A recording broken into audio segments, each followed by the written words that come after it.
Cool. All right, there is that voice. Let's go ahead and get started. As always, welcome to Studio, one of those numbers, one of the studios. I don't even know what number we're on anymore. I lost count. I think 15. Is it 15? Studio 15? I don't know. I feel like we haven't had enough studio reviews together. I don't know what it is.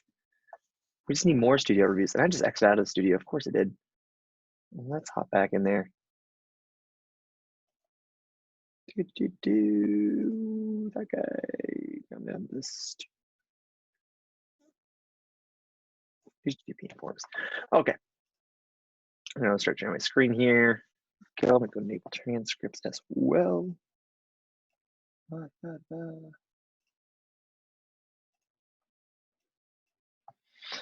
Okay. Let's go ahead and get on started. So yes, 25.11, apparently it's a Studio 15. Taking your word for it, we are here and we're about to do some HTTP and forms. 25.11.1 introduction. This chapter tonight is, this chapter taught, oh my gosh, I didn't get the right context in here. This chapter taught you that forms submit data in HTTP requests. This studio uses form and HTTP concepts to build a search engine selector. That is a search form that allows a user to choose which search engine they would like to use. It will look like this, and then gives us a visual representation. Honestly, these are the best things for any kind of UI developer, because that's what we're going to be today, is a UI developer, because these renditions really do give us what the user wants to see, or at least what our UI, your UX designers want our users to see. So this is perfect. The search engine selector that will be built. All right, that we will build. All right, most search engines work the same way. Plus one to all of us, we found a grammatical mistake there. They'll have a single text input and they submit data using a GET request. Additionally, many of the most popular search engines also use the same name for the search parameter Q. Very, very true. You'll see a lot of searches in there for Q. Q is actually short for query. In AKA, it just wants to search for something. That's what Q is short for. All right. Oh, try it. Use 2 to 3 different search engines to search for the same term on the results page. You're like, okay, that's what the time out. So that's fine. We're talking about those guest posts. We will cover that kind of in the lecture. So I'm going to kind of just breeze over this. We remarked previously that most forms use posts because they cause data to be changed on the server. A web search only retrieves data, does not change data. Therefore, it's safe to use a GET request for searches. Right, exactly. We want to get that information back. We want to see it. It's more for visual representation. So yes, GET is the request we want to use. The fact that most search engines use the name Q for their search boxes will allow us to easily create a form that is capable of sending a search request to several search engines. The form will send a request with the query parameter Q to the search engine. Since the request looks essentially the same as requests coming from the search engine's own form, for example, google.com, will give us back the results. The same as if we had searched for those via those sites. Okay, a lot of information there. It doesn't tell us too much. It gives us good background context then. So let's move on to 25.11.2, getting started. Go to the studio repository and fork to the GitHub account, clone the repository and cd into a new directory. All right, we're gonna do both steps at once. I'm gonna single click on that, go over to the directory. What I do is go to the top right, click fork. I want to copy that into my proper repository there. Brings it over to my GitHub here. Perfect. So this is my copy. I can do whatever I want with it. Then the second step said we needed to clone it onto our machine. In order to clone it, what I need to do is go ahead and click on code here on the top right. Make sure HTTPS is selected. Copy that. I'm surprised no one, while I'm cloning this, no one asked me what HTTPS is. It is the exact same variation of HTTP, except it is secure. So it means it's much more difficult to work with because apparently hackers are out there. So that is what HTTPS is for. Let's go and hop into a terminal. Okay, good. I'm up to my other screen. There it is. All right, I'm gonna go and cd into my root directory. CD is always change directory. We're gonna cd into my desktop and then an LC.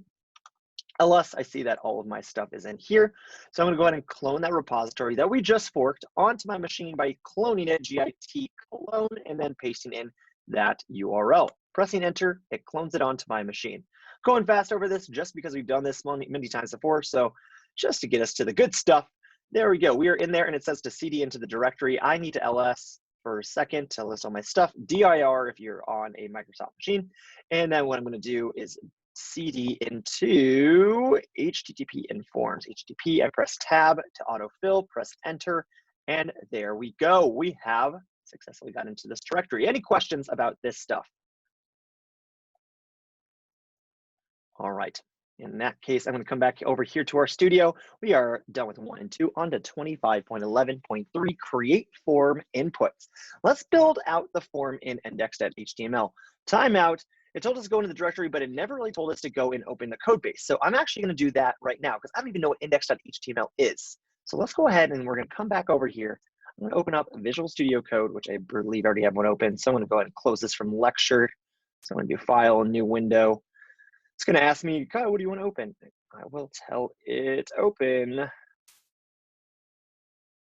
Give me a second. Thank you so much.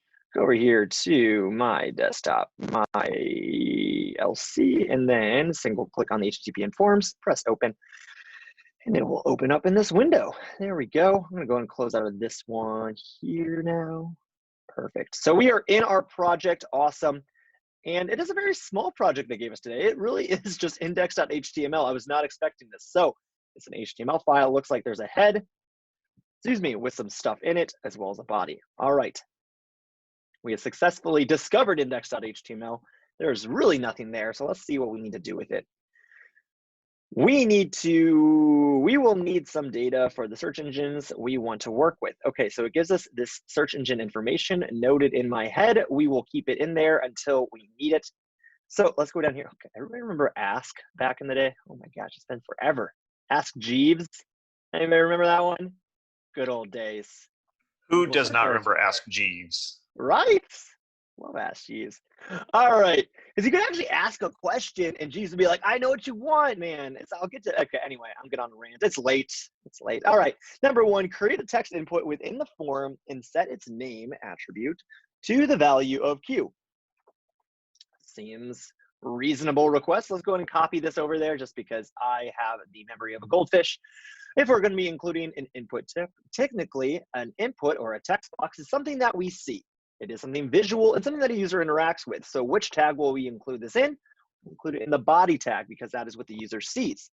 Moreover, if we remember in lecture, I see that they already have a form created here. Inputs belong in forms or those form elements. So I know by what I'm seeing here, I am most likely going to want to place this input in my form elements. So that's what I'm going to do. I'm going to create there we go. I'm going to create a comment in HTML by doing that open bracket, exclamation point, double dash, and pasting what it wants so I don't forget. I'm also going to close up this left-hand panel here so we can actually see everything in this font size. Awesome. Create a text input within the form and set as that's your name there. Okay, first things first, creating that input element. Start with that input type, because that is the attribute that tells our input tag what to change into. Type equals, and then it needs to be a text box. Who knows what my type is for a text box? Text. Very good, absolutely right. It is text. Probably the most tricky one because it is not the full name of what we actually need. So yes, text is correct. And then it says we need to set the name attribute to Q. So we say name, because remember attribute is that additional data inside of an element tag or HTML tag. Name, and then we're just going to put Q there. Slash, and then close pointy bracket. Awesome. All right, I'm going to go ahead and save this. Remember, we take baby steps in coding. So every big change or decent change that we make, we need to go make sure that we have everything visually there. So we're going to go into LC, into my HTTP informs, double click on index. It's going to open up a beautiful Safari. I'm going to tell Safari that I do not want to see it. As always, I'm going to come over here to Chrome, paste in that link, and there we go. I'm going to close out this real quick. Look at that. We have a text box in the top left. Isn't it magnificent? It is absolutely nothing. So let's keep going forward. We have finished step 1. On to step 2, create a radio group. Oh my gosh, I need to breathe. Okay, number 2, create a radio group with one radio button for each search engine. Recall that radio buttons with the same name are grouped, so use the same value for this attribute engine on each radio button. All right, number 2 there. Let's go ahead and do that.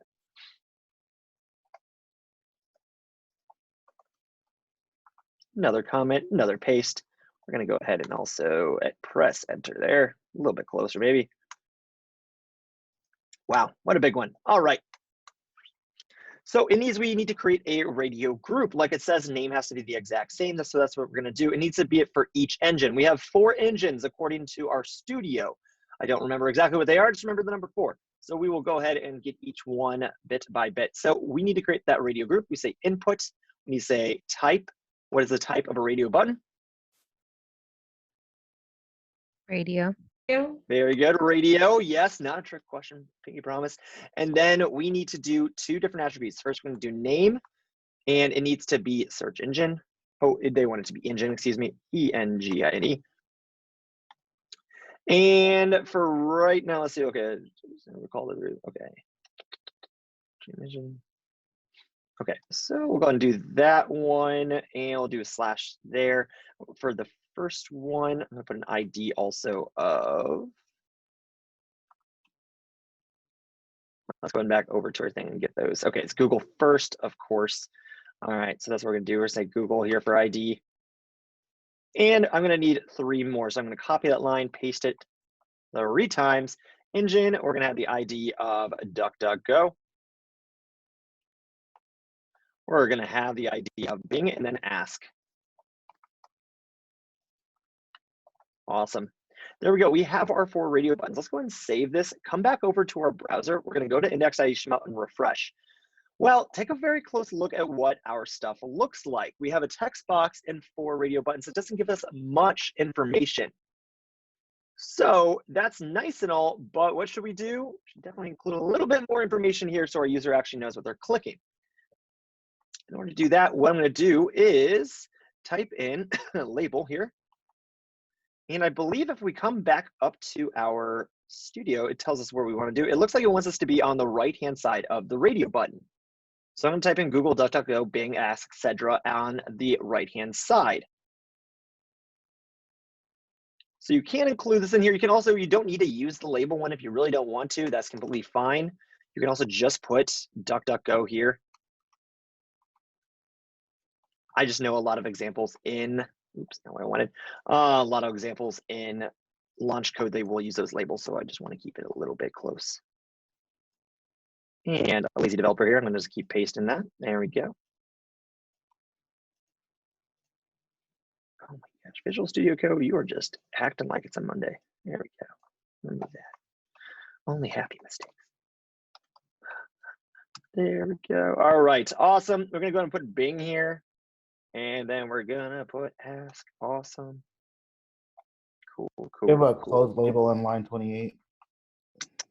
Line 28. I did. Thank you very much. Save that. Awesome. Thanks so much. All right, index.html, refresh this, and look at that, looking a lot nicer. All right, any questions up until this point? I also put in a lecture question, but we debated in our studio. Is it best practice to put IDs or just put it when it's called upon? What do you mean by put it when it's called upon? So like I think the studio didn't say that we needed to put IDs, like how you have like ID Google, ID DuckDuckGo, and I think it would work just. I think when we ran the code, like it was working without the IDs. Yeah, absolutely. So I apologize. That's more just my practice, just because IDs are what delivers the information. So let's go ahead and remove this, just because you're absolutely right. The studio did not tell us to put the IDs in there. So let's go ahead and work without it. We'll only do what the studio really tells us to do or forces us to do, essentially, let's say. The studio says to use value. Yeah, that's what I was going to say. It has value. Oh, does and it? It has Okay. the search engine names. Which I was wondering, is value and ID, do they work the same or not? They do not. No, they're going to be 2 different attributes. So it depends on how the information is retrieved. So I apologize. We haven't gotten to that step yet. Is that in? It's in that little chart right there with the values. Oh, the value. Thank you very much. Okay. Let's see what it's talking about. So let's go ahead and just include value then. So actually what I'm going to do is just bring that all back, because it looks like ID should just be replaced with value. But no, to answer your question, they are not the same attribute and definitely treated a lot differently. So we're going to go ahead and use a value because that's probably where the posts are going to be pulling information from. I honestly forgot this studio off the top of my head. So there we go. Save that. Awesome. Okay.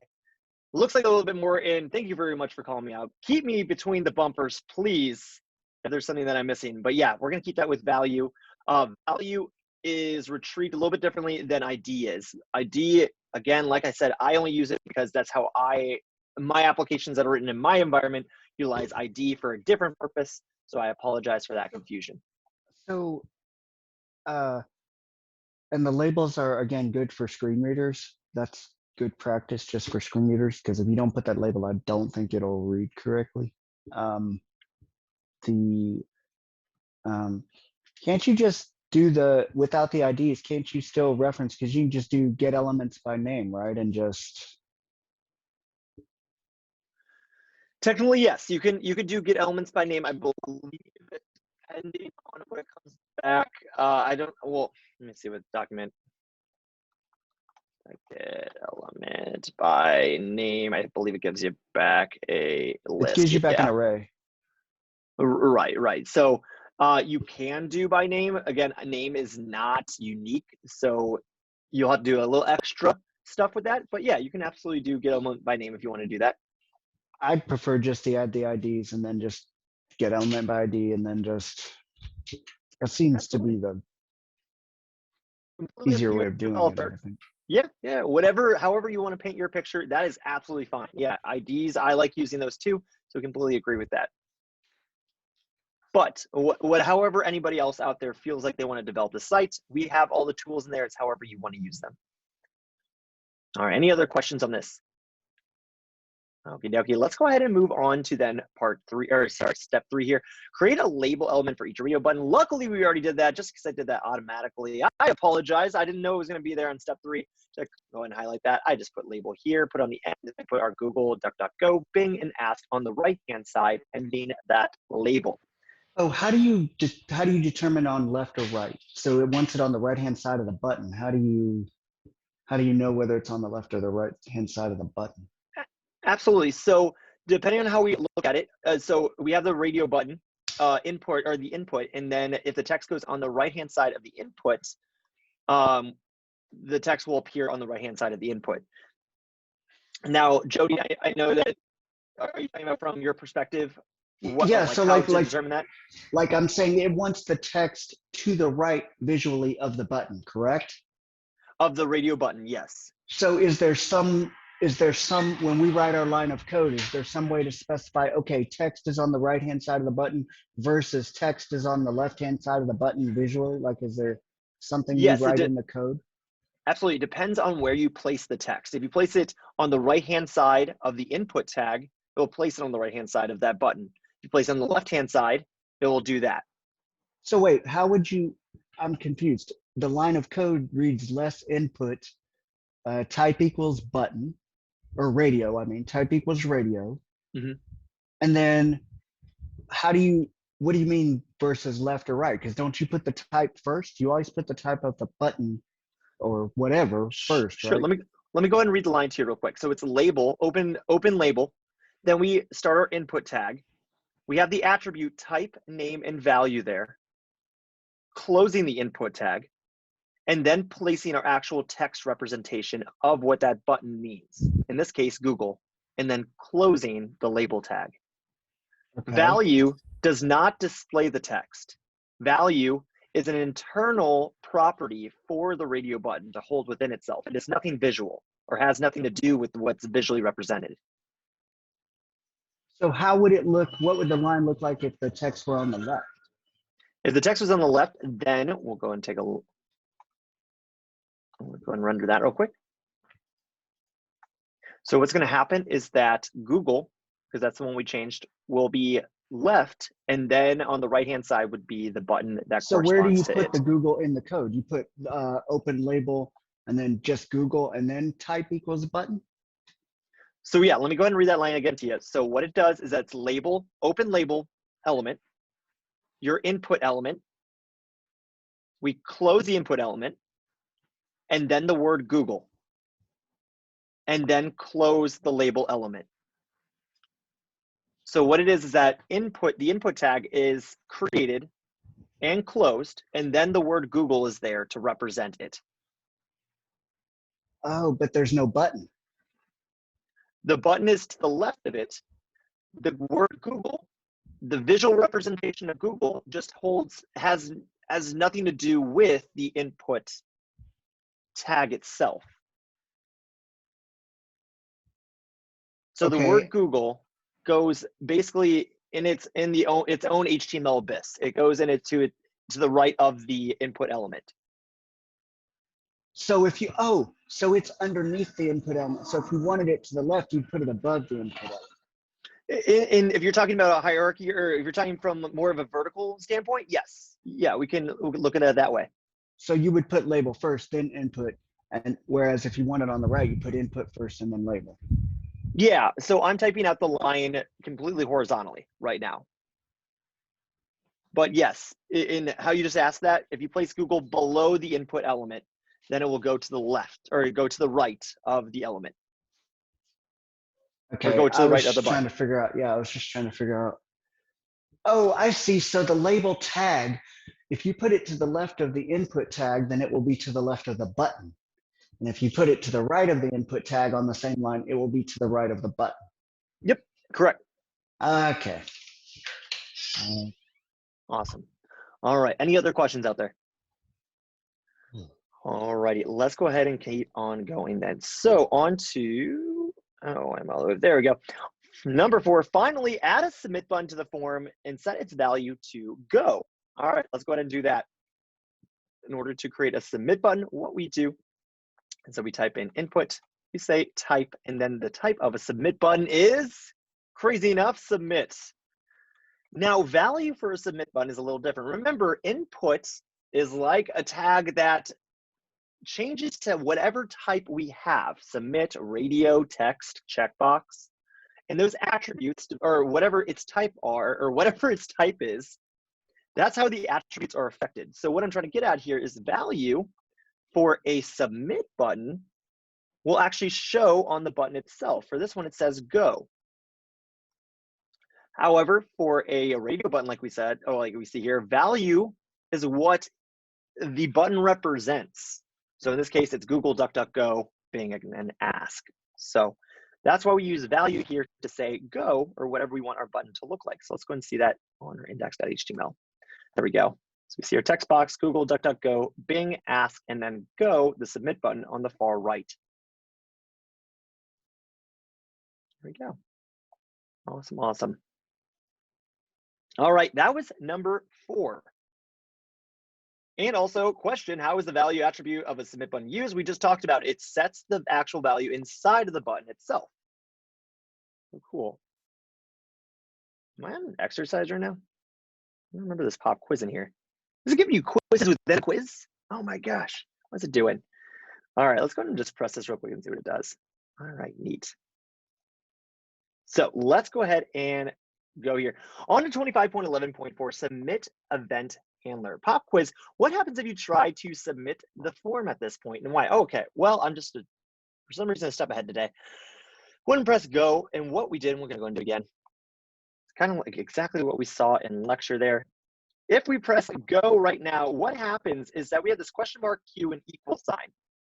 Now, real quick, what this means, or is that what these are URL parameters. The question mark denotes that this is the start of all the parameters afterwards. The Q, just how we have it in objects, there's a key and a value to every parameter. The Q is the key, while something behind here, it would be the value. So Q equals this is the value. So these right here are URL parameters. So that's what happened when we press the go button and put up that parameter there, that Q right there. Yeah, what's going on? So if there are more key value pairs, they'll be separated by a ampersand, right? Correct. Yep, by an ampersand. Hopefully we'll get to see some of that here tonight. Okay. Absolutely right. All right. So that was our question there. Question number 2, which HTTP method will be used when submitting the form? That's one out to you all because I haven't answered that one. Which one do you feel that we're going to be submitting this form with? Post. Very good. Absolutely. Posting. We want to post information. We're trying to send information somewhere, especially to a server. We use a post. Absolutely right. Awesome. Awesome. All right, let's keep going here. We now have a form that with inputs that has nowhere to send its data. The action attribute determines where a form submits its data. We saw that very briefly, but we can't set the action attribute on the form in our HTML. Why not? Our form needs to submit data to a different site based on the selected search engine. Okay, very interesting. To make this happen, we need to set the value of the form action after the user hits the submit button, but before the form request is sent. Forms trigger a submit event at precisely this moment. Therefore, we can execute an event handler to solve this problem. Our handler will, and then does the next, the three following. So this is a lot of stuff here, and I forgot about this one too. I don't know why these last two, maybe I didn't have to do these.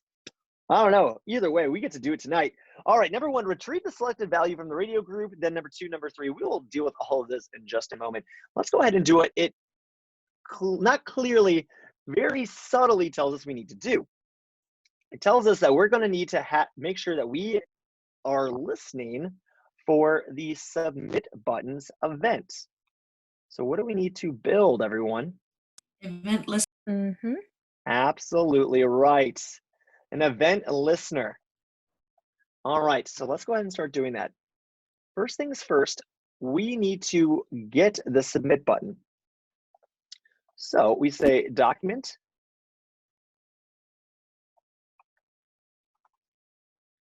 .get element. Well, we don't have a really ID on there, so what we can do is say we can query. Oh my gosh, let's query the selector. Let's actually do that. I haven't queried in a second here. Query selector JavaScript. Let's go do that. So what did you do there? What's your code? Haven't typed any code just yet, so give me one moment. All right, that's what we're going to go and do. We're going to go do that. I just want to make sure it was query selector that one we're going to. So I'm not going to add an ID to the submit button. It doesn't tell us to add one, so let's go ahead and do it the harder way. I'm going to say document.query selector. And in here, we want to actually query for our element. Of course, if you just put an ID in there, that's fine too. Just get the element by ID. But if you went the harder way, awesome. Let's go ahead and see this for a second. So what type of element are we going for? The first thing it is an input. So we say input is what we're looking for. If I just query for an input, I will actually get back, let's see, 1, 2, 3, 4, 5, and 6 different results. I need to get back only one result. So I need to make this query even more specific. If anyone out there has any database fun or training, they know that we need to make these queries as specific as possible to only bring back one result so we don't have to go through and looking through everything. So what we need to do is we're going to come back over here and we're going to go for there it is. Go for a specific attribute. This is what I'm looking for. Input with name equals and then something in there. So what we can, I'll explain exactly what I'm going for. So what is it we're doing here is providing the attributes to look for in our HTML. So I'm going to come back over to our code. An input, I'm going to say, bracket, and then the name of the attribute I'm going to be looking for. So what attribute makes our submit button unique? Well, Name technically engine. value, what was it? A name Engine. would equal go. Name engine. Or go. Is it So go? remember, we're down here in the submit button. So we actually have no name equals engine at all. Engines are all for the specific radio buttons. Right now, we are trying to get the submit button and add an event listener to that. So for value? this one, the value could be one of them, but remember, we can easily change our button all the time. So maybe I want to say, go search. So if I want to change it to go search, I'll actually have to change the code up here too. So what's more of a better question is what makes it unique and changes the least? A ID? We don't actually have an ID here. We can only work with type and value. So the answer is going to be type. Button.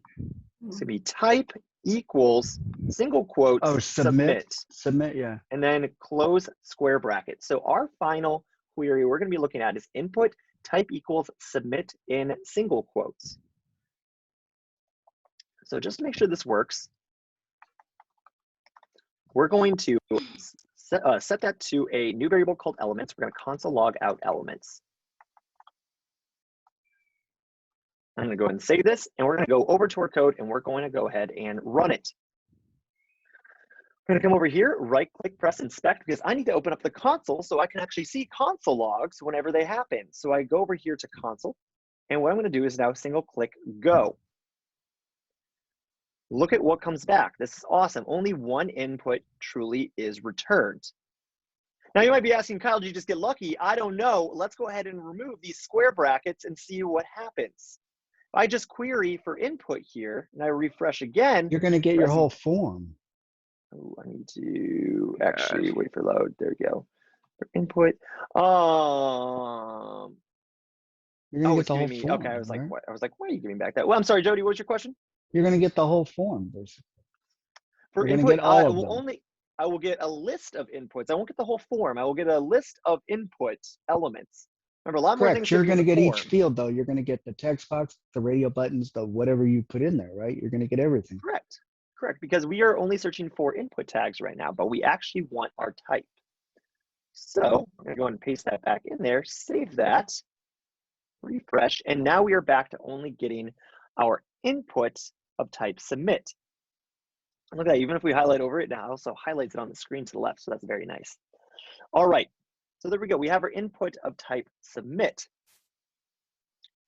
Excuse me. So we have successfully got our elements.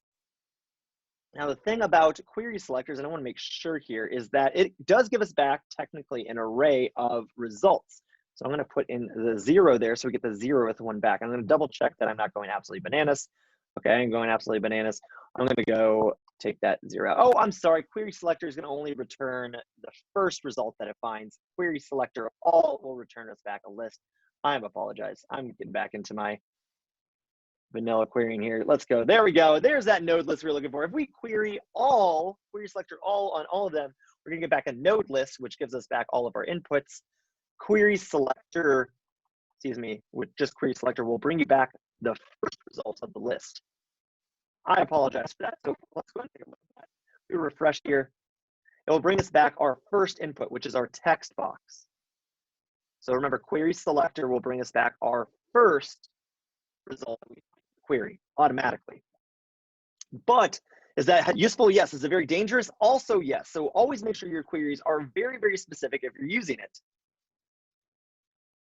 Do that, take out that all. There you go. That is what we're going to be working with there. I was wondering, it's like, why am I, like, it doesn't say it's an array. Awesome. All right, so after that long-winded speech there, we have our element back. So let's go ahead and add our event listener to it. So we say, and I'm going to go ahead and change this from elements over here to, we're going to say this is our submit button, BTN. So we say submit button dot, and then here I'm going to say what? Oh, add event listener. There we go. Add event listener. Very good. And what event listener are listening for? We're listening for that click. Then we add an anonymous function. Open and close parentheses and curly brackets. There we go. Excuse me. And then we have our event listener there. Perfect. So we have successfully created our event listener inside of our window.load event listener as well. So let's go and see what we need to do inside of this thing. Any questions about the query selector, our load out, excuse me, our, not load balancers,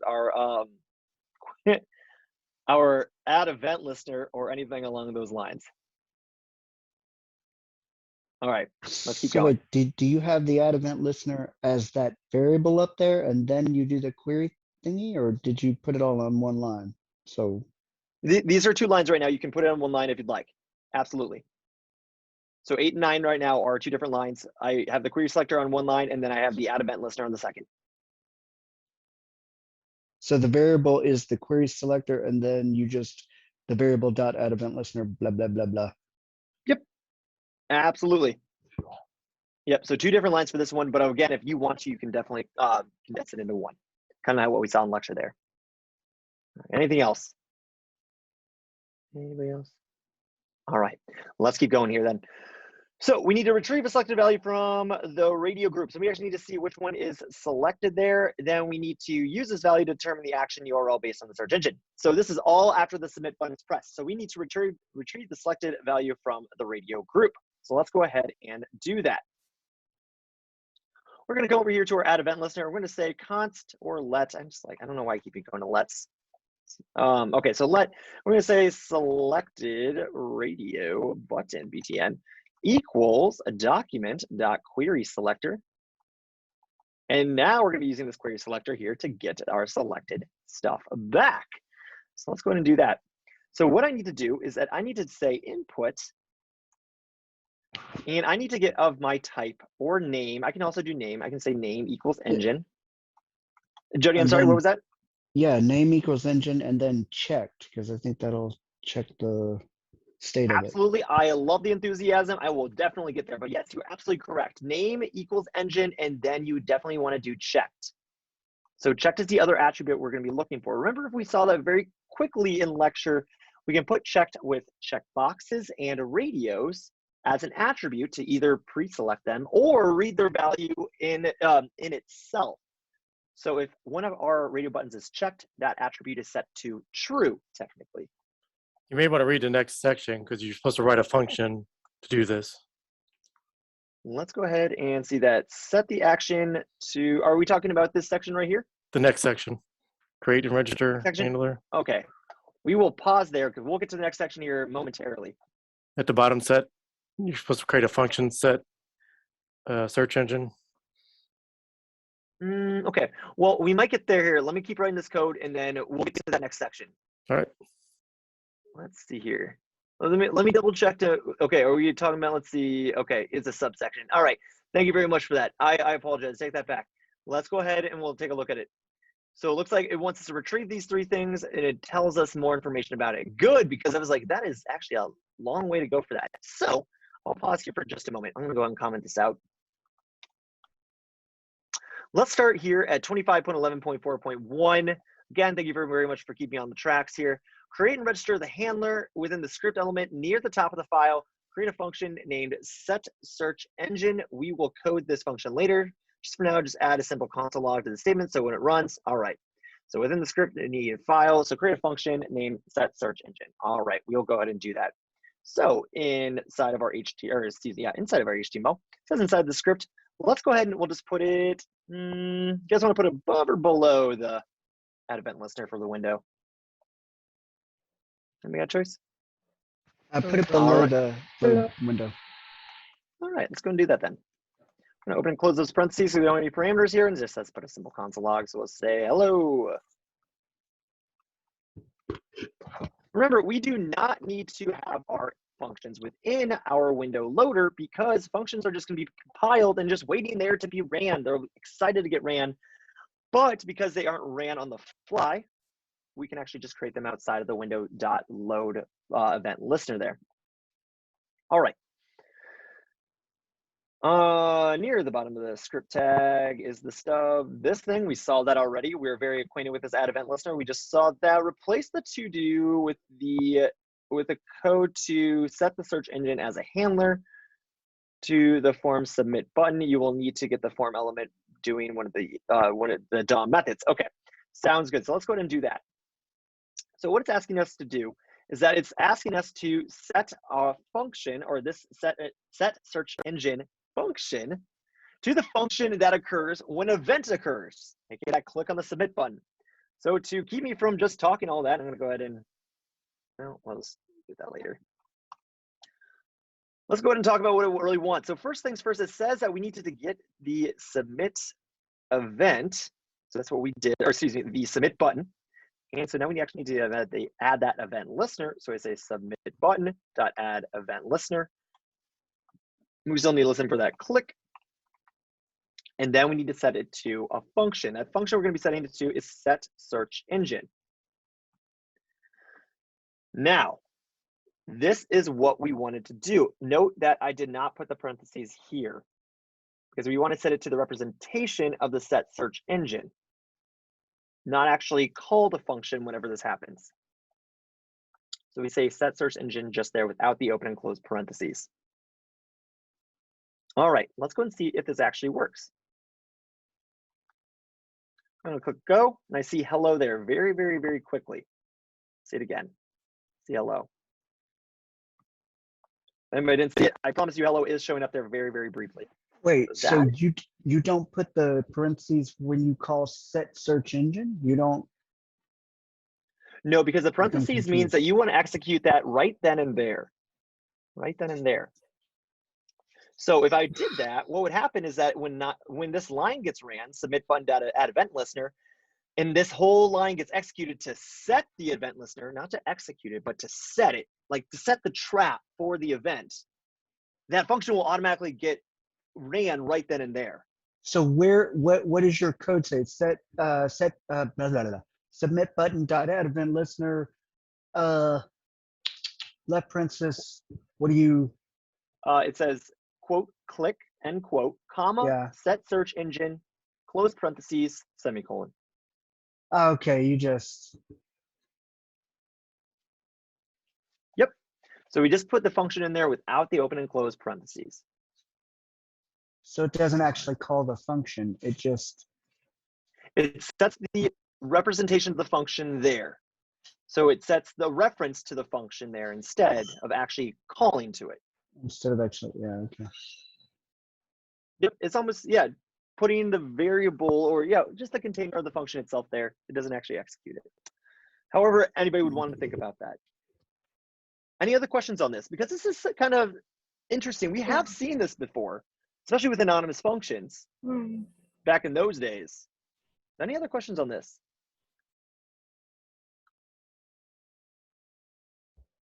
Oh, All right. Kyle. Yeah, what's up, Sean? Yeah. In the console of the browser, because when you click it, it only show the stuff in the console.log really shortly. Is there a way Very briefly. to make it stay? Because yes, and we will. Oh, go ahead. Oh, because it's kind of hard to like debug sometimes with that kind of behavior. So remember, the submit button, when it clicks, ask yourself what happens. It sends that get out there right now, which will refresh the page automatically. When it sends a get, it says, I want to go to this site. Get me this information. It will refresh the site there. This is the default action of the submit button. Oh. So how do we prevent that default action of the submit button? And the answer to that is if we place in event, not right there. If we place in event here, we say event dot prevent default. Open and close parentheses there to actually call the function itself. Come over here and refresh. You press go, and now our hello persists. So what we just did is that we told our submit button, don't do what you've been taught your entire life. Let us make the decisions. We prevented its default action.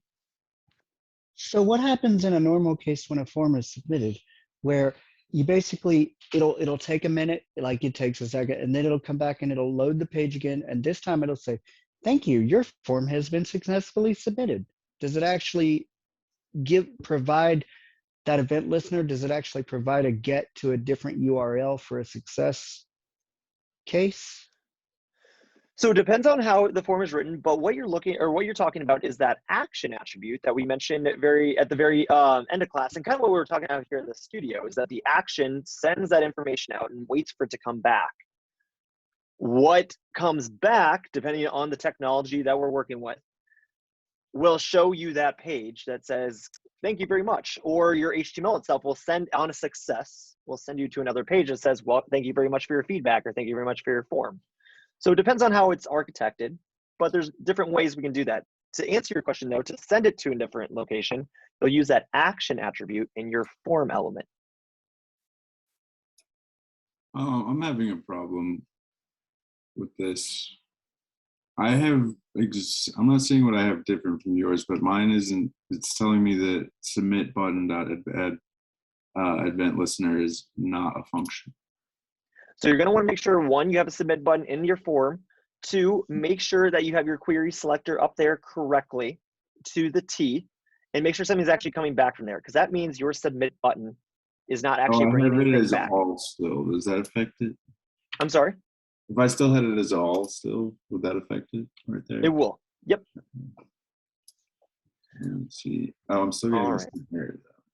All right. Well, I can take a look at the very end, or yeah. I'll watch hold the on to the video very end. again later. Okay. So when you submit a form and it gets posted to wherever it gets posted, how does a person actually review it? Let's say I send an application in to adopt a dog. When it gets posted, does it get posted to some document so that the person on the other end can actually open it and review it? Like, so we have to get back on the studio. I love that question. To answer it very, very quickly, you're talking about a full system architecture. So where that information goes is to a server. Servers will talk to things called databases that we've all heard before. Data persists there, and that's where the information will be kept until somebody else pulls out that information and wants to review it for whatever reason. So it is a full flow that we will get into more in Unit 2 to kind of figure out where all that information is being stored. I love that though. But yeah, to answer that question, we gotta get a few more pieces of the puzzle all straightened out to say. But let's go ahead. We're gonna hop back into the studio. Keep those questions if you have any, but we need to keep moving forward here so we actually go to bed before midnight. But don't forget those questions. I do want to hear about them. So let me go ahead and hop back over here to the studio and let's keep on going. So we have to replace our to-do here with code and add set search engine to a handler. That's what we did to that submit add event listener that we've created. So awesome. You'll first need to get the form element from the DOM, from the document, and that's what we did. We used the query selector for that one. Of course, you could have always done that get element by ID, set an ID to your submit button. That's okay too. All right, onto this note. The event handler can be added only after the form has been built. So we do so by adding the load event handler to the window. This ensures, yeah.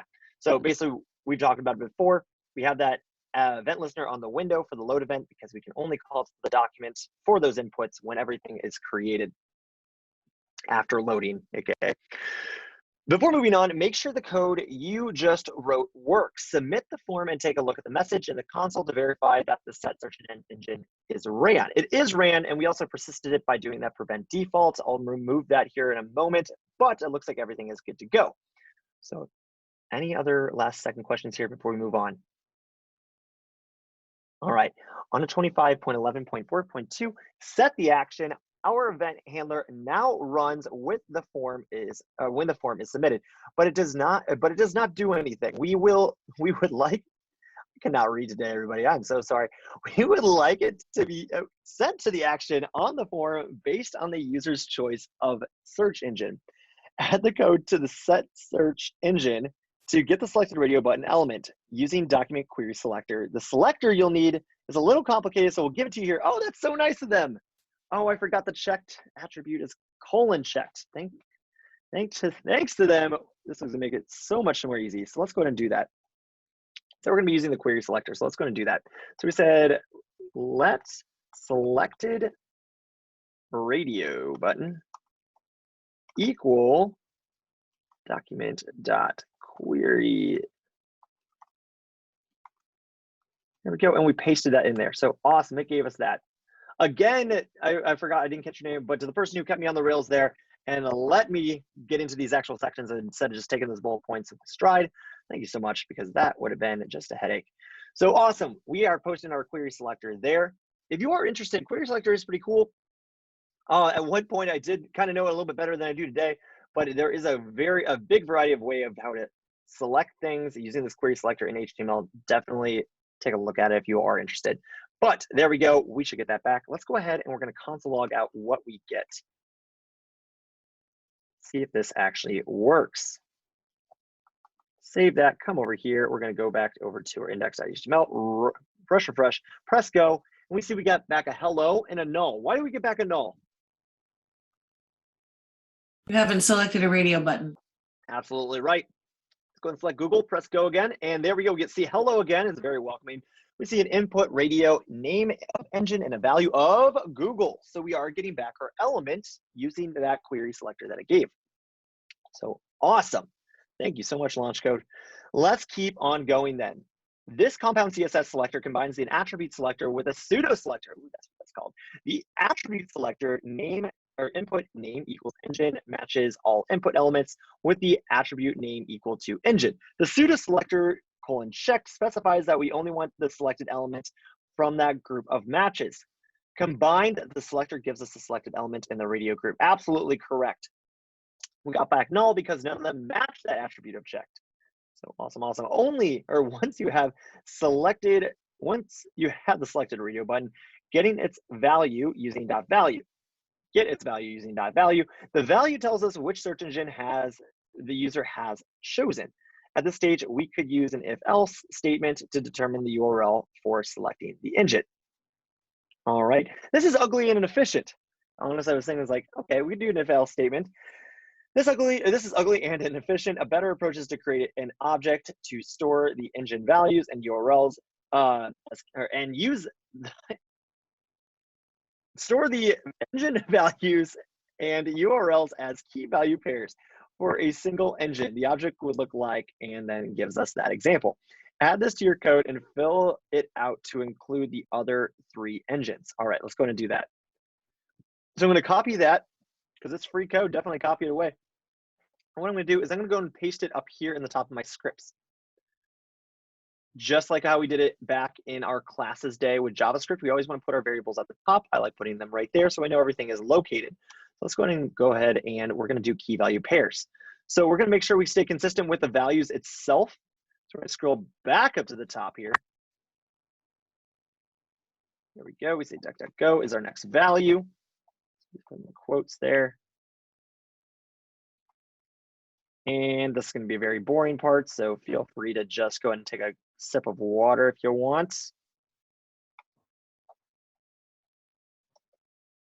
Or whatever. Anybody wants to tell me a joke while I'm doing all this? In the end, this is what we have to do. Fun data entry. So with a burrito being an open-faced sandwich. Oh my gosh, where's the mute button? Nope. It's too late, Sean. It is too late in the night for this. I've not had dinner yet. And sandwiches actually sound like a really good option, not gonna lie. All right, on to the last one there, finally. Okay. Make sure those tabs are out of there too. We don't want that. All right, that object is built. I'm gonna take out that extra comma there, save that, scroll back down to where we were. Awesome. Oh, no, we're gonna stay right here. Perfect. Come back over here. I'm gonna scroll back down over here where we were. Blah, blah, blah. There we go. Over this actions. Awesome. Any questions on what I just did there too, by the way? Sorry. Going once, going twice. Sold. All right. Let's keep moving on.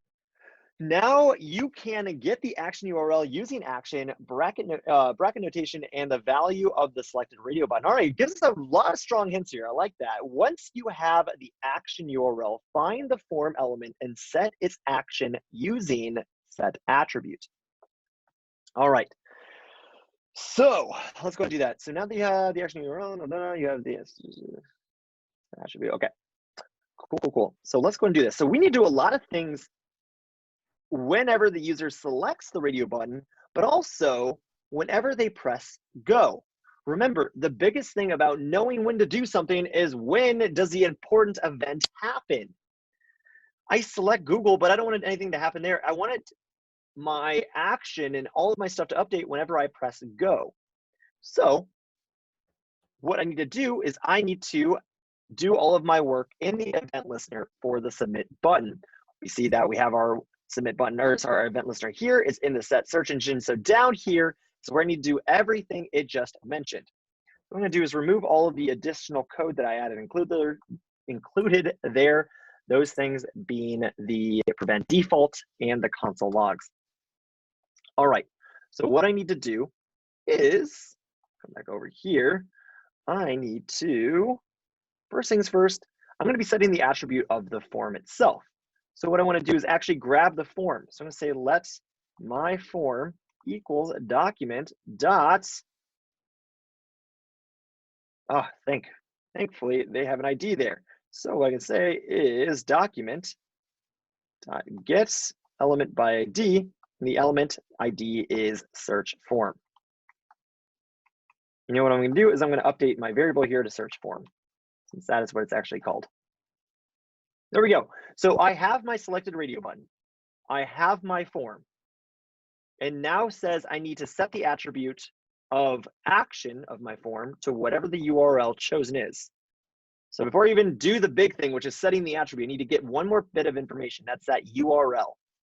Let's say let selected URL equal, and then this is the fun part. We're going to get this URL out of this object. In order to get something out of the object, first I need to know what the object name is. The object name is actions. Then I need to get it out using the key. If I look up here to actions, key is Google, DuckDuckGo, Bing, and Ask. These are all, if I come down here, the values of my radio buttons. In order to use a variable as a key with my object, I have to use bracket notation. So I say bracket, and then I put in the variable that I want to utilize as a key. So here I say selected radio button dot value. This will get the key out of there. To make sure that we're not all blowing smoke, mainly just me, we're going to say selected URL here. And we're actually going to put back event so we can all see it, event dot prevent default. Just like that. Perfect. Come back over here to our index.html, refresh, and we're going to go and select Google and then press go. I see that what's printed out to the screen is google.com, exactly what we need to see. So we're well on our way. Any questions up to this point? So your line is let selected URL equal left bracket actions dot or selected radio button dot value, right bracket. That's your. On that line is let URL equal actions open square open bracket. Okay. Yeah. Open square bracket selected radio button dot value close square bracket. Yep. Okay, because it's going to return that. Okay.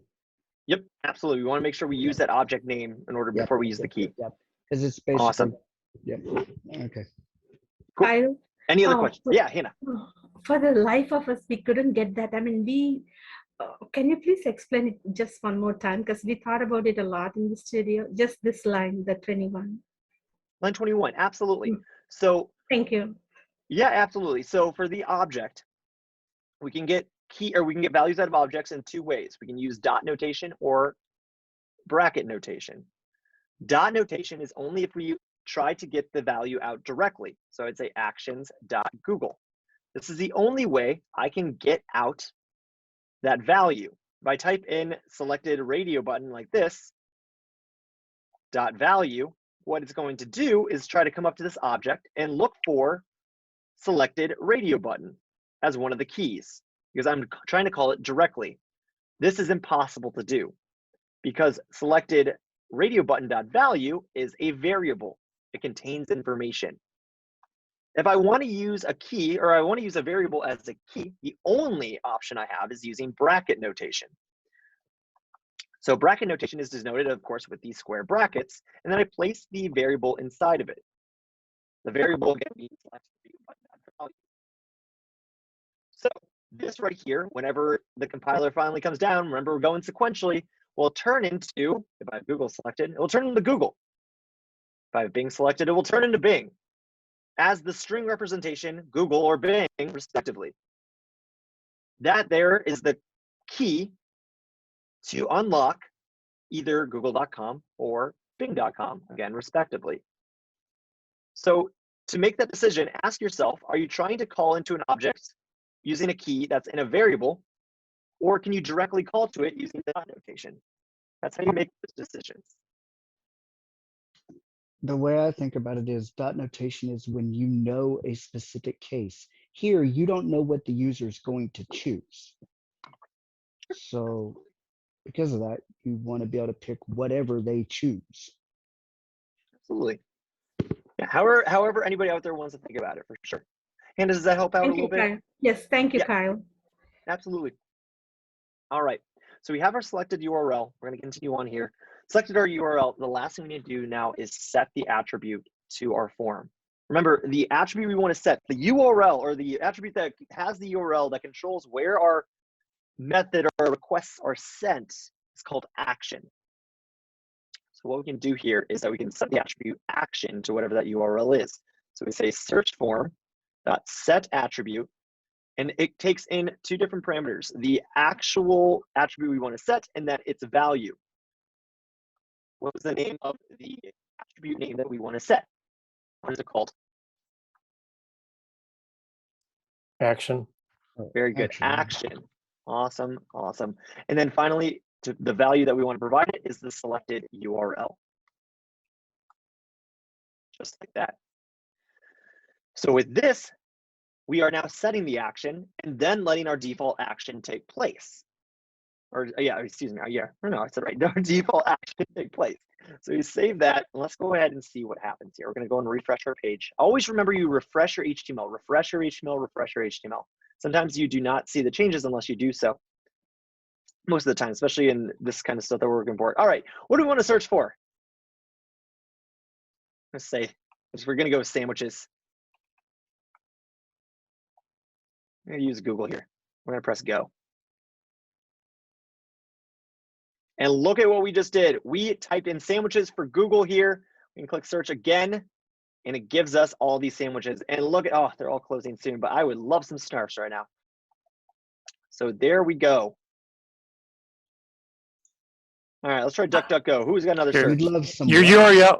Sorry, Your your URL does not include search for Google, and if it had, it would have done it automatically. yeah, the URL is supposed to be Ooh. /search. Is it? In your is it code, slash? yeah. Oh my gosh. Okay, let's see here. You wouldn't mind Direct some what sandwiches. right now, Kyle? Some what? It's in your code. It's in your code in your object. Right. No, I'm taking a look at it real quick. Yeah. All right. Sandwiches. Okay. Oh, I did. I just not copied all the way. I didn't. I'm not even good at data entry. What the heck? All right, let's go and put that in there. Well, you copied it from the thing that was in the instructions, and it didn't include it, but list at the top.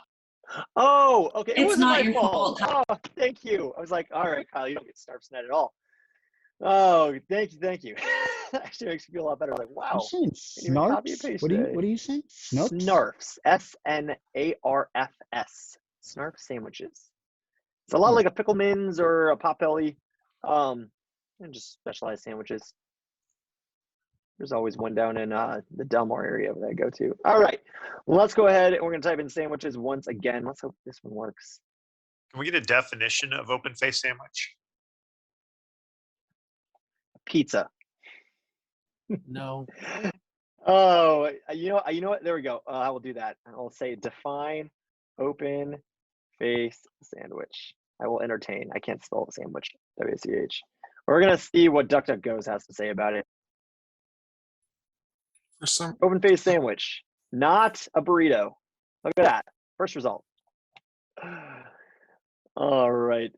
Awesome. Did I hear your question there? No, we're good. Or did you have a question on open face sandwiches? I'm happy to answer. Not at all. All right. Awesome. All right, so it looks like our application is working up to this point. So let's go back over to our studio and see what else we got here before we go to the bonus missions. So we set the attribute. If everything works for the search engine selector page should now work. If not, that's okay. Switch to debugging mode and figure out what needs to be fixed.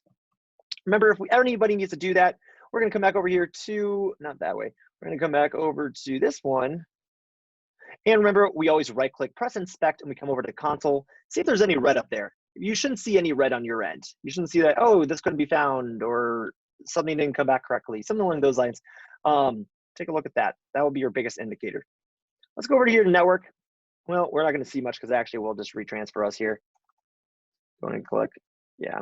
But it will see that we sent over a search request here. Oh my gosh, Google, stop it. You have way too much coming through here. Oh, it's persisting a lot. So let's see here. Cute. There we go. Sandwiches. We can at least take a look at this one.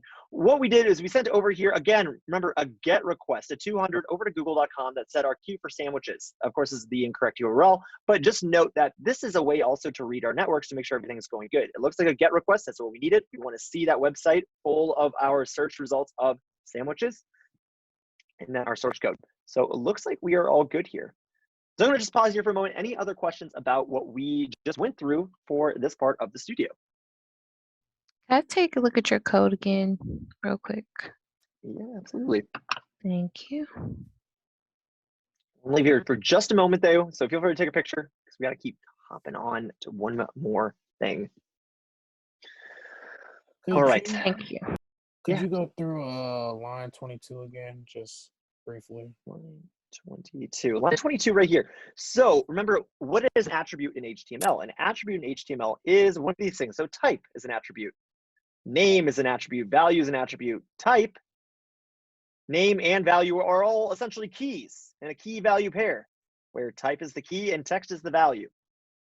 Knowing that, we're going to come back up here, search form. What exactly is search form? Search form is this guy right here. We know that because we got it by its ID, search form. So we know what attributes are. We know what our search form is. What we want to do is inject with our JavaScript, we want to inject an attribute right here. We want to inject a key and a value. So that is what we're trying to do here. In order to inject that with HTML or with JavaScript, we use a very specific method or function, and that is set attribute.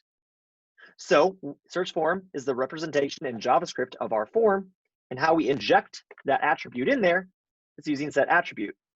So what we want to do is action, and then with its selected URL. So after compilation, I press go and everything. What happens really behind the scene? What's going to say is like, okay, you want action here. You want www.google.com/search whatever. So that's what this line is going to do. It's going to inject this after compilation or whenever it sees that line of code. Does that kind of give a little bit of clarification? Yeah. Okay, anything further on any of that? No. Okay. All right, anything else? Kyle, on line 22, yeah, sure. After the search form, I use action, not the set attribute, but is set attribute a better practice to set like attributes you want? I would say yes, and it was also recommended by the studio to use set attribute. That's why I did so. Oh, okay. So we want us to use set attribute. Oh, so I must have missed it, and I use action, but I just want to know if like using action, there's like downfalls for that. I would say not necessarily. You could do that. It's just that you're trusting that that property is there. So not all properties, not all attributes will just be a property on that object. Remember, dot notation is used with objects. You can't just trust that every attribute is going to be a part of that object. So set attribute is a safe way to inject it whether or not it's a actual property on that object or within that element that you got back. So for very popular ones, it won't be a problem. For like what we've seen with style, action, things along those lines, that's fine. But more complex ones, you'll want to use set attribute. So it's just safer in a regard to use that attribute. That's really it. Yeah, absolutely. All right, any other questions? All right, then let's go ahead and move on to 25.11.5, bonus missions. You've gotten to the end of the studio, so feel free to log off. I know that it is 9:15, but if you want to stick around, I am not going to be mad that I have more friends to talk to through these next exercises. So let's go ahead and do that right now. Number one, add validation to your submit handler to make sure that the user has both selected a search engine and entered a non-empty search term.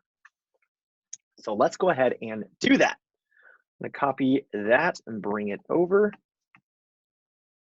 And where are we going to be adding validation? My question over to you all. Where should we put it?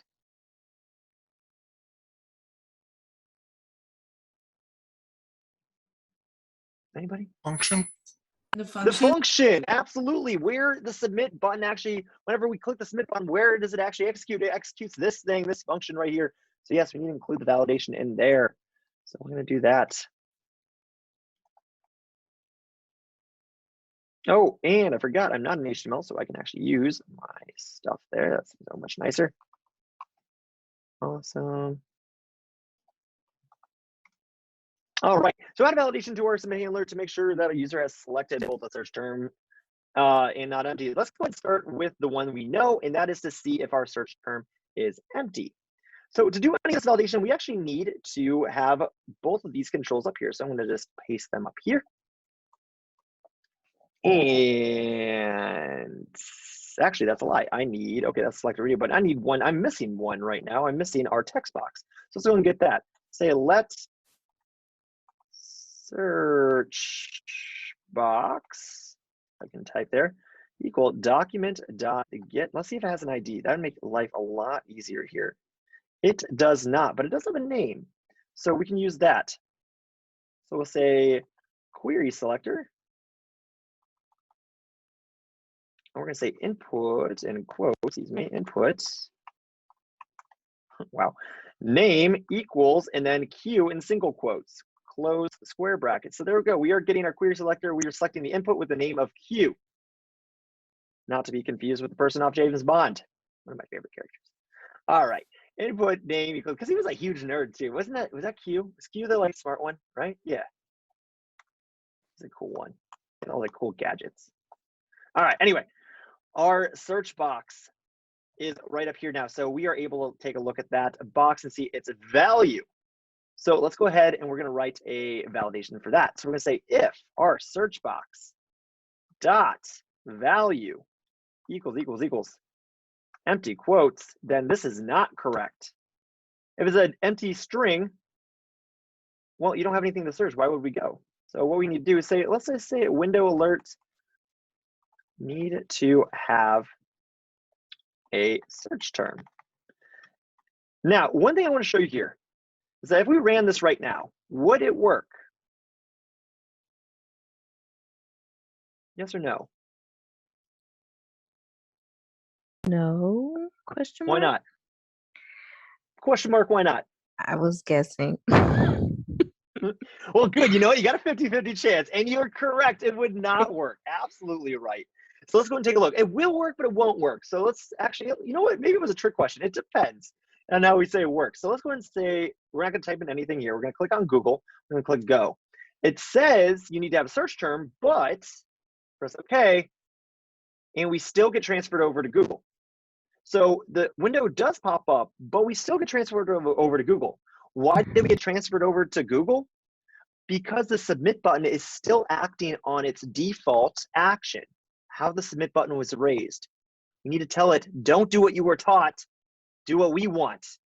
So we need to prevent its default action if everything, or if something fails. So to do that, we need to make sure that event is up here in our parameter. We say event.prevent default. We save that. Now let's take a closer look at what happens. We're gonna say Google, don't ever send it, or don't have anything in there, press go, press OK, and nothing happens because we prevented its default action. So now that submit button doesn't do the get request. It does not do the get request. So that's what that prevent default does. All right, any questions on this? All right, so now we're gonna go ahead and do to see if anything's actually selected. Now, if we already know one thing is incorrect, technically we can go at this two ways. If one thing's already incorrect, we're already preventing the default. The user already knows they have to correct their mistakes. So we can show them multiple windows, or we can only show them one. This is up to you as the developer, as the designer of the application. If you wanted to show them two different things, something went wrong, we'd say if, and now we need to check to see if we have a selected radio button. So we say selected radio button equals. And then what is it if nothing is checked? Anybody remember? What kind of data type or what value? No. Very good. Null, absolutely. We can't say undefined there because technically null and undefined are not the same thing. So null is what's returned if nothing is found. I'm going to go ahead and copy these lines because I'm absolutely lazy. Paste that down there. Need to have a search provider selected. So let's go and see this. Come back over here, refresh, type in nothing, select nothing, press go. You need to have a search term, press OK. You need to have a search provider selected. Now, the user just got slapped in the face twice. Typically, the user does not like to get slapped in the face at all, but one time is usually sufficient. So another alternative we could do is instead say else if here. You can chain these if statements together so they only get that something went wrong once. Save that, come back over here, refresh, press go, and now the first if statement gets executed, but the second one does not. We again chained those if statements. Cool.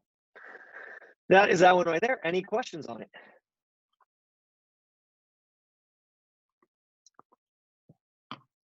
Okie dokie. Let's keep going. Last one, number 2. Add some CSS rules to your page to make it look nice. Oh, come on. That was it? That's the bonus mission? Oh, I was just trying to burn you time.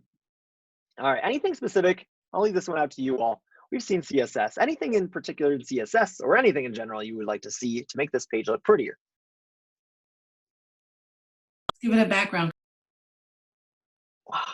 Give it a background. All right. I will give it a background. We can go ahead 2 ways. Do you want me to show you in direct styling, or would you like me to set up a CSS page?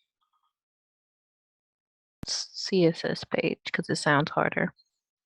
You know what? That's just not nice. Not nice. Styles.css. Let's go ahead and do that. We're going to go to index.js here. We're going to come up to script. We're going to do it above the script tag, and we're going to go ahead and do a link here. So link is how we connect our style sheets. Don't ever forget that. We say rel, what are we actually doing? We're creating a style sheet. Oh gosh, we need the href. I was talking to some student, I forgot about this, but I've been doing this since I was a wee tot, and I still don't remember directly connecting style sheets off the top of my head. Styles.css. Is that one that I'm forgetting? Is it type? Yeah, type equals text slash CSS, or yeah, I'll do the other way around. CSS, I think. Yeah. All right, there we go.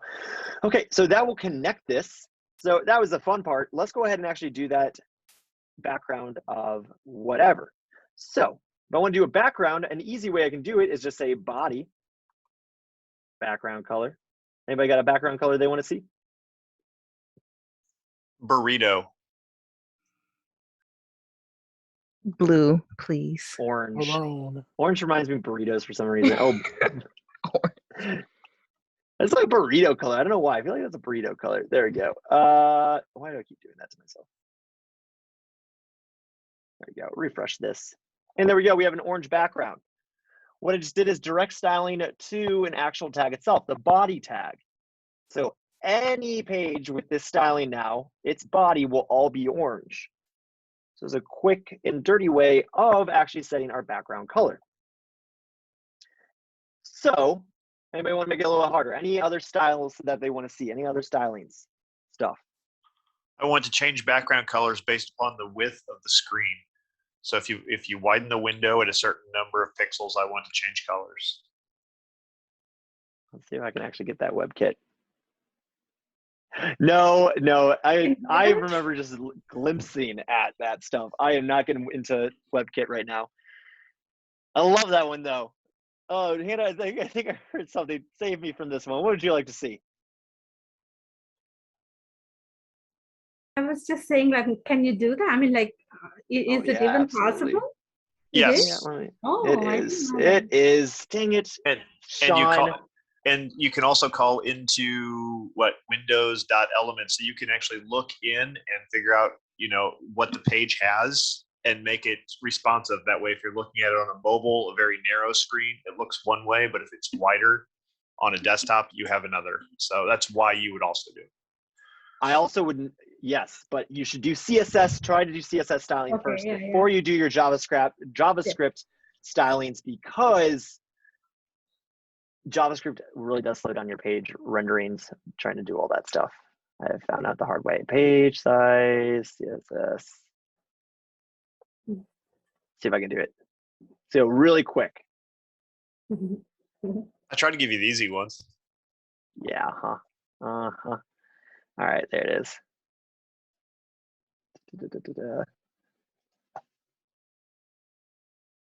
All right, there we go. Yeah, CSS3. Okay, we'll get there. That's looking right. Yeah. What do I want? So I need.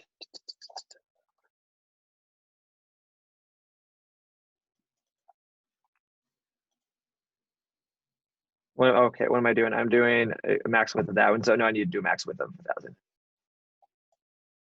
To max width of 800. Let's see if I can get this right. Question while we're on CSS. What's up? How do I know what values to set for things? So like in assignment 4, and I admit I'm not done with it yet, so it wants us to do CSS stuff, but how are we supposed to know how am I supposed to know as a blind person who can't see the page? I can't just refresh and look at it.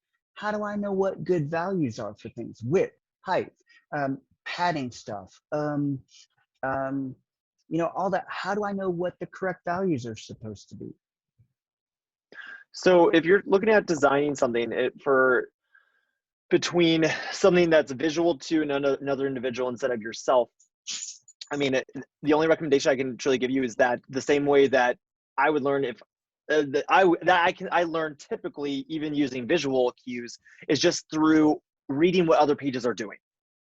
So I have no idea what looks good. All I do is copy off other pages and other styling recommendations, such as Material.io, which has a lot of stuff, especially it's very, very good for screen readers too, by the way, Material.io and Material UI in general. They work a lot with ARIA. What? It's called what? Material.io.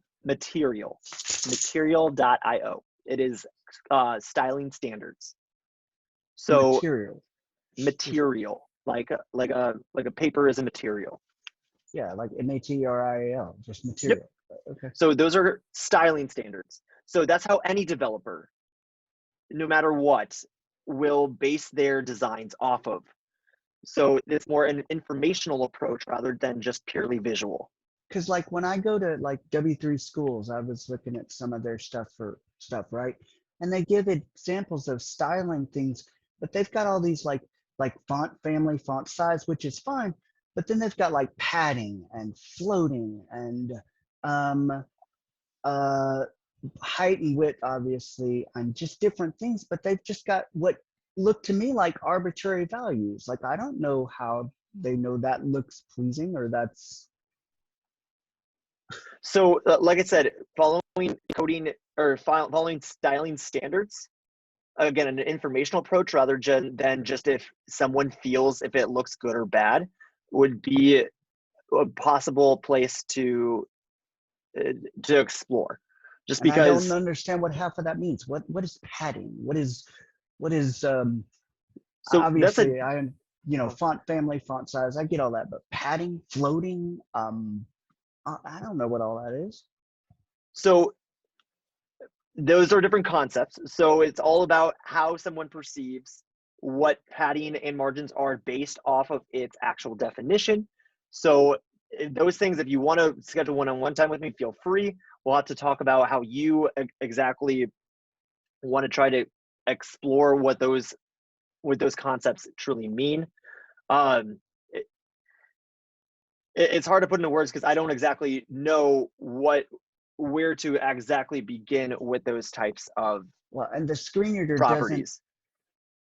The screen reader doesn't, like, unless I specifically ask for font size and type, it'll give that to me if I really want it, but it doesn't just as a general rule as I'm going down a page tell me how much padding or floating something is doing or font size. I have to get, and I don't know about padding, and I don't even think it can tell me that. I don't even know what that. Yeah, like I said, Jody, yeah, very specifically to you, I will have to work with you one-on-one in order to understand how we can exactly go about that. So if you want to reach out to me directly, that's completely fine, and we can definitely explore that.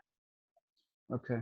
And there's also a lot of drag and drop things to use. So within Bootstrap, you don't have to worry about how much padding and margin. I saw Orange go by. You don't have to worry about exactly what that is on some of that stuff because you just call the button. It works. And then you drop the Bootstrap class on it that makes the button pretty. And just trust it. I am not a designer. I will never be a good designer. There are so many different directions in tech to go. You're not going to be good at all of them. So do what you can and just know that you're going to need someone around you maybe that has that design background to pretty it up afterwards as well. I mean, we can try to find you as many workarounds as you want. And I'll also work with you if you want one-on-one time with me. I'll try to explain some of these things with you as well. But hey, well, I just don't visually understand what they mean. Like I have no concept of what it does to pad something or to float spacing between elements. Like how close does your text start from the edge of your box? Okay, but they're actually putting padding on the button, like, or on the radio button, or on the, like, why would you? Okay, so you don't want the button to run into the stuff around it, right? Because if there's so what we have here is text, the radio buttons, and then the go button on the screen right now that we're looking at. Correct. If we had a button that was too big and it covered over the label for one of the radio buttons, you wouldn't be able to read that button. So you'd want to put in some padding between those words and that button. You'd want to create some space. And then the other one, so you have padding, and what's the other term that I'm missing here? Well, I don't know. I've seen margin, I've seen padding. I saw float, I think, floating. Oh, okay. Yeah, you're talking to the wrong person on this. I hate CSS. But those are ways to give referencing within your elements in CSS. And I would say, unless you deal with this on a regular basis, those are all going to be mysterious terms to you, unless they're not. Unless you really focus on doing this one bit of it, you're not going to need too much of that. And then you have the ability to give absolute referencing off of all of this. So you could get good at one where it's an absolute, you draw yourself a canvas that's 600 by 600, and you're going to put this up here, this here, and this here. And you can do it all off absolute referencing. Mm. Yep. So yeah, Jody, absolutely, please feel free to schedule time with Sean or I. Happy to go through whatever concepts, but in the end, note that it's not that you do not need to know all of these stylings for CSS. It is not a must-have. To understand the concepts, for sure we can go through them, but yeah, we definitely feel free to schedule a time one-on-one if you want to go over that more into depth.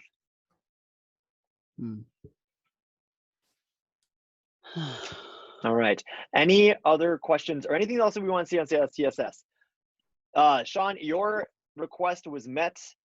I see. It's now well done. responsive to those colors. Yes. Well done. So that's always fun. Thank you so much. Thank you for the challenge, if anything. But I mean, that's a real world one. I mean, this is one that they'll run into, and they got to watch you kind of puzzle through how to do it. I mean, this is they're learning more than the CSS. Which thing is that? You mean the form stuff? Making it responsive to different sizes. So that way, if you're assuming that, in this one here, he had the threshold set at 600 pixels wide. If the window's less than 600 pixels wide, it's simulating, a phone that's tall and skinny. Whereas if it's wider, you're then assuming that they're on a desktop. So they have a wider window. So you're going to set up your elements differently based upon the screen size. And you do that with CSS, right? Like you have the ability to do it with CSS. Wow. Absolutely. And the link for all of that. Go ahead, Kyle. Sorry. No, that's really good. Oh, it's just one of those things that once you get out there and you learn the very simple CSS stuff here in Launch Code. We teach you how to link it up, what an element is, how to make some of the stuff. We're not going to sit here and beat into how stupid the important tag is. We're not going to sit here and make you deal with some of the trying to build a calculator entirely in CSS. These are not the things we're going to beat into. Just understanding what CSS is, the fact that it makes your page pretty, and that you can pretty much do it with CSS if you're trying to make something prettier. You want to make a button a different color. You want to make the text a different color. You want to make it larger. These are the kind of things you can do with CSS. That's all you really need to take away from this.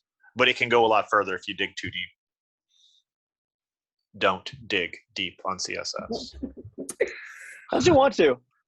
I get to do it Yes. on a day-to-day basis, and it is a beautiful, beautiful language. Ugh. Very intricate. Very intricate. Luckily, I don't have to dig this deep into the media stuff, thankfully. So I guess if I want to develop my own website for something in the future, I guess I should have a sighted person do the CSS part of it, because like it's all up to you. However you want to design it. Like I said, definitely schedule time with us one-on-one. We'll talk more about one-on-one. We got to finish up studio here, but I'd say definitely schedule time with Sean or I to talk about possibilities. I know many visually impaired people who do still do design work because coding is an avenue for them to actually express some kind of design. how do you see it though? How do you see what you've completed to make sure that it's aesthetically pleasing? That's personal to you and how you see it and conceptualize Right. it. Absolutely. Yeah, but I mean, there are basic standards for aesthetically pleasing, right? I mean, I would want my site to look good to people who show up to see it. So visually acceptable is also quantifiable to individuals and special users. So because it's quantifiable, it doesn't need to be visually represented all the time. So visually representable, something that is visually aesthetically pleasing to somebody does not need to be designed by someone who can see. It can instead be developed by somebody who understands the quantifiable values of what a user is looking for. So that's kind of what I want to talk about one-on-one. Again, there are many avenues that you can go down or that we can explore that can definitely help anybody in any background get into this kind of design work in tech. So again, let's talk about that one-on-one. Schedule time with me again, or Sean, if you want to do that, happy to do so. But I need to finish up here. I apologize. I got to cut us off. We got to get done. And also I'm keeping everyone a little bit later. So Jody, feel free to stand on too. We can talk about a little off the end, but that is about it. Does anyone have any final questions about CSS that anyone is burning they want to talk about? Because that is the last bit of the bonus mission. I'll just say good job with the responsive window. Thank you. Thank you. If anyone is, slight bonus for anyone hanging on here, if anybody really, really wants to get into the responsive stuff, Animate.css is one of my favorite libraries to just do some fun CSS animation. So if you're looking to just get things like crazy in someone's face, feel free to look at this. This is a style sheet and a JS, a JavaScript, both types of files you know how to bring into your website to make your site do something crazy. You can make your text bounce. You can make your text swing. You can come down here and do some crazy stuff. I forgot where the crazy stuff is over here, but you can go ahead and flip out whatever you want to do. But animation is absolutely possible. Oh, there you go. A ta-da, a little heartbeat, things like that. This is absolutely possible, and people are out there that love doing this and make it free. So animate.css, feel free, if you have some spare time, explore it. It's pretty dang neato. All right, everyone. Thank you. Absolutely. I'm going to stop recording here.